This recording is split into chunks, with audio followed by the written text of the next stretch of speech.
Hello నమస్తే వనక్కం సత్యకాల్ ఆదాబ్. Welcome to my channel cookery pots. నేను మీ ఆరిక్య.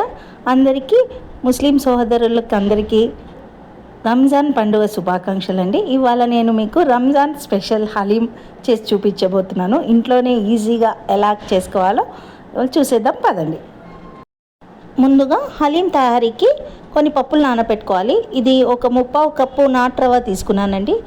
దీన్ని ఒక బౌల్లో వేసేసుకొని అన్నీ నానబెట్టేసుకోవాలి. ఓకేనా. ఇప్పుడు ఒక 2 నుంచి 3 స్పూన్ల వరకు బార్లీ తీసుకున్నానండి. మీ దగ్గర బార్లీ లేకపోతే బార్లీ ప్లేస్లో ఓట్స్ కూడా వేసుకోవచ్చు. ఇవి కూడా ఇందులో వేసేయాలి. ఓకేనా. ఇప్పుడు ఇందులో 2 స్పూన్ల శనగపప్పు వేసుకోవాలండి. అండ్ ఇందులో ఒక 2 స్పూన్ల మైసూర్ పప్పు కూడా వేసుకుంటున్నాను. ఒక 2 స్పూన్ల పెసరపప్పు కూడా వేసుకుంటున్నాను. అండ్ ఒక 2 స్పూన్స్ కందిపప్పు కూడా వేసుకోవాలి. ఓకేనా. అండ్ ఇందులో ఫైనల్గా కొంచెం 3 స్పూన్స్ బాస్మతి రైస్ కూడా వేసుకోవాలి. నేను మినపప్పు వేయడం కూడా మర్చిపోయా. 2 స్పూన్స్ మినపప్పు కూడా వేసుకోండి.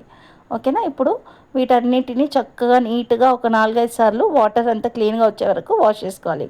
ఇప్పుడు నేను వాష్ చేసి తెచ్చానండి. చూసారు కదా, నీట్గా అయిపోయింది. ఇప్పుడు ఇందులో నేను హాట్ వాటర్ పోసుకుంటున్నానండి. మీకు టైం ఉంటే కనుక 4 అవర్స్ 5 అవర్స్ ముందే నానబెట్టేసుకోవచ్చు. నాకు టైం లేదు కనుక వేడి నీళ్ళు పోస్తే త్వరగా నానతాయని వేడి నీళ్ళు పోస్తున్నాను. ఓకేనా. ఇప్పుడు దీన్ని పక్కన పెట్టేసుకోవాలి. ఓకే, ఇలా నానబెట్టి పెట్టుకోవాలన్నమాట. నెక్స్ట్ ప్రాసెస్ ఏంటో చూసేద్దాము. ఇప్పుడు హలీం తయారీకి ఒక వెడల్పాటి కుక్కర్ పెట్టుకున్నానండి. నేను కుక్కర్ పెట్టుకొని ఆయిల్ దీనికి ఎక్కువే పడుతుంది. ఒక 7 to 8 స్పూన్స్ ఆయిల్ వేసుకొని ఆయిల్ వేడయ్యాక ఇందులో నేను ఫస్ట్ ఏం వేసుకోవాలో చూపిస్తాను. ఇప్పుడు 4 ఉల్లిపాయలు సన్నగా తరిగి పెట్టుకున్నానండి. బిర్యానీకి ఎలా తరుగుకుంటామో అలాగా దీన్ని ఇలా క్రష్ చేసుకోవాలి. క్రష్ చేసుకుంటే విడివిడిగా అవుతాయన్నమాట.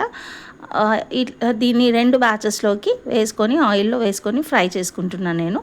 ఓకేనా. సగం వేసుకుంటున్నాను ఫస్ట్, మరో సగము 2 బ్యాచెస్ లాగా ఫ్రై చేసుకుంటున్నాను. ఓకేనా. ఇప్పుడు ఈ ఆనియన్స్ చూసారు కదా, ఈ విధంగా గోల్డెన్ బ్రౌన్ కలర్ వచ్చే వరకు చక్కగా దోరగా వేయించుకొని పక్కన పెట్టుకోవాలన్నమాట.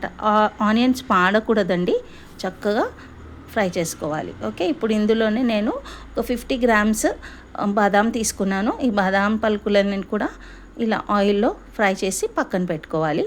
ఓకేనా. ఇప్పుడు ఇలాగా చూసారు కదా, ఈ విధంగా మాడకుండా చక్కగా సిమ్లో పెట్టి ఫ్రై చేసుకోండి. ఏమంటారు. ఇలా పక్కన ప్లేట్లో తీసి పెట్టుకున్నాను. ఇప్పుడు ఇదే ఆయిల్లో నేను ఒక 50 గ్రామ్స్ కాజుని కూడా వేసుకున్నాను. కాజు కూడా వేసుకొని ఇలా దోరగా వేయించుకొని పక్కన పెట్టుకున్నాను.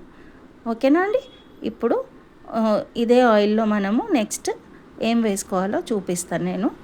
ఇలాగా ఈ కాజు బాదాంని చక్కగా ఫ్రై చేసుకొని ఇలా చల్లారనివ్వాలన్నమాట.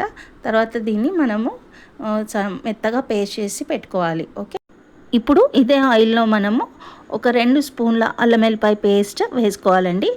అల్లం వెల్లిపాయ పేస్ట్ ఫ్రెష్గా నూరుకున్నదైతే టేస్ట్ బాగుంటుందన్నమాట.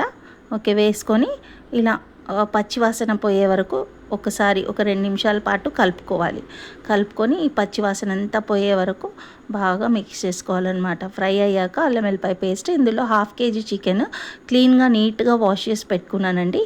ఈ నీట్గా వాష్ చేసి పెట్టుకున్న ఈ బోన్లెస్ చికెన్ని అక్కడక్కడ చిన్న చిన్న బోన్స్ ఉన్నా పర్వాలేదండి వేసేసుకొని ఈ అల్లం వెల్లిపాయ పేస్ట్ అంతా ఈ చికెన్కి పట్టేటట్టు చక్కగా ఒక 2-3 నిమిషాల పాటు మగ్గనివ్వాలి ఈ చికెన్లోకి.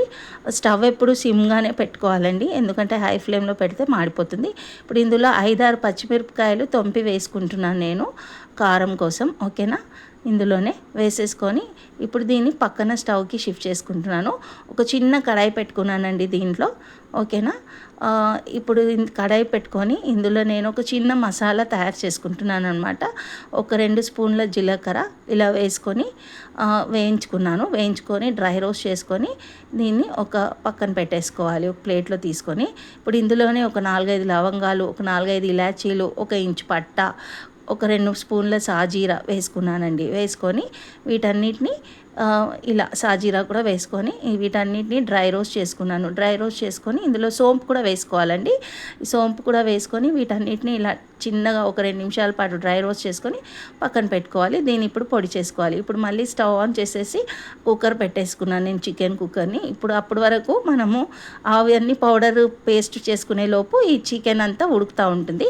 ఇందాక మనం డ్రై రోస్ట్ చేసుకున్న ఈ మసాలాలన్నీ మనము ఇప్పుడు పౌడర్ కొట్టుకోవాలి. ఓకేనా, చూసారు కదా. ఇప్పుడు ఇందాక నేను ఫ్రై చేసి పెట్టుకున్నాను కదండి కాజు బాదాము, అవి పేస్ట్ కొట్టుకున్నాను. పేస్ట్ చేసుకొని ఇప్పుడు ఆ పేస్ట్ని కూడా ఇందులో చికెన్లో వేసేసుకోవాలి. ఓకే, ఇలాగ చికెన్లో వేసేసుకొని చక్కగా ఒక 2 నిమిషాల పాటు, ఒక 5 నిమిషాల పాటు కలుపుకోవాలి. ఇప్పుడు ఇందులో నేను ఫ్రై చేసి పెట్టుకున్న ఫ్రైడ్ ఆనియన్స్ ఉన్నాయి కదండి, సగం ఫ్రైడ్ ఆనియన్స్ ఇందులో వేస్తున్నాను. ఈ సగం ఫ్రైడ్ ఆనియన్స్ గార్నిషింగ్ కోసం పెట్టుకుంటున్నాను అనమాట. సగం మాత్రమే వేస్తున్నాను.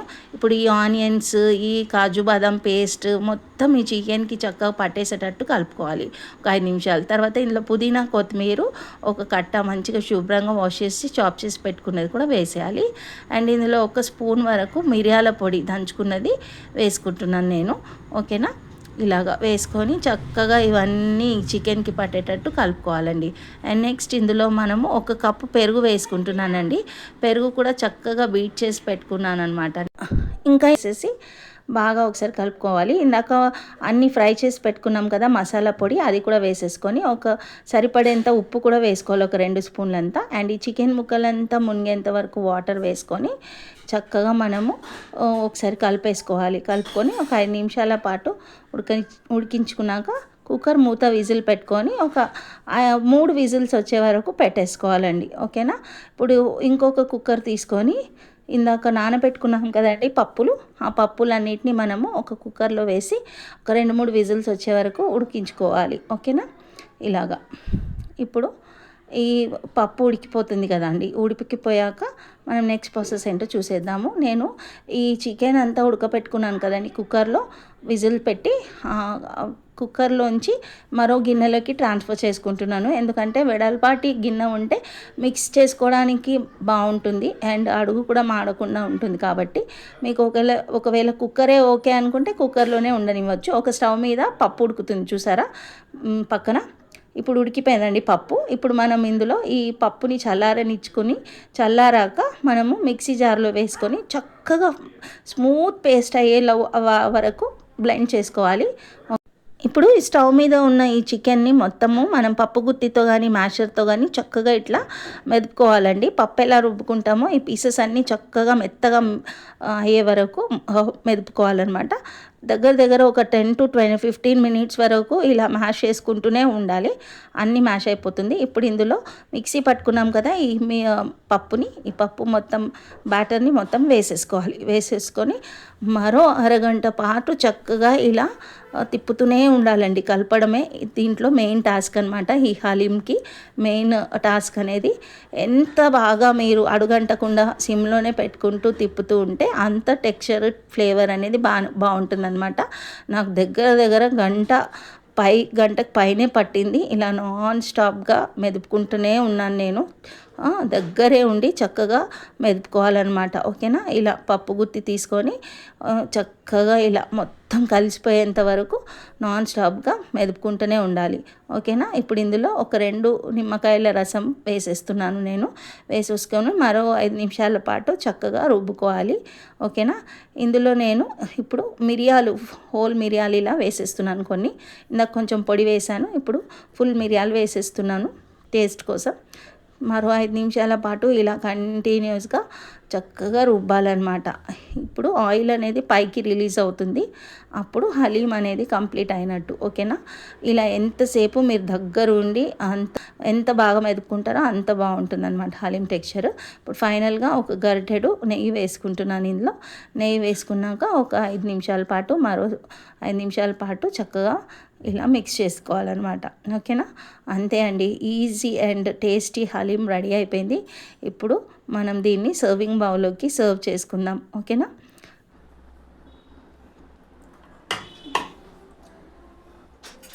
ఇప్పుడు దీన్ని మనం కాజుతోటి ఇలా గార్నిష్ చేసుకోవాలండి. ఓకేనా, అండ్ ఈజీ హలీం రెడీ అయిపోయింది. చూసారు కదా, ఇంట్లోనే ఎంతో ఈజీగా యమ్మీగా చికెన్ హలీం రెడీ అయిపోయింది. మనం దీన్ని టేస్ట్ చూద్దాం ఎలా ఉందో. ఇలా ఒక కాజు, ఆనియన్, ఇలా కొంచెం నిమ్మకాయ పిండుకొని దీనిపైన పిండుకొని తింటే సూపర్గా ఉంటుంది.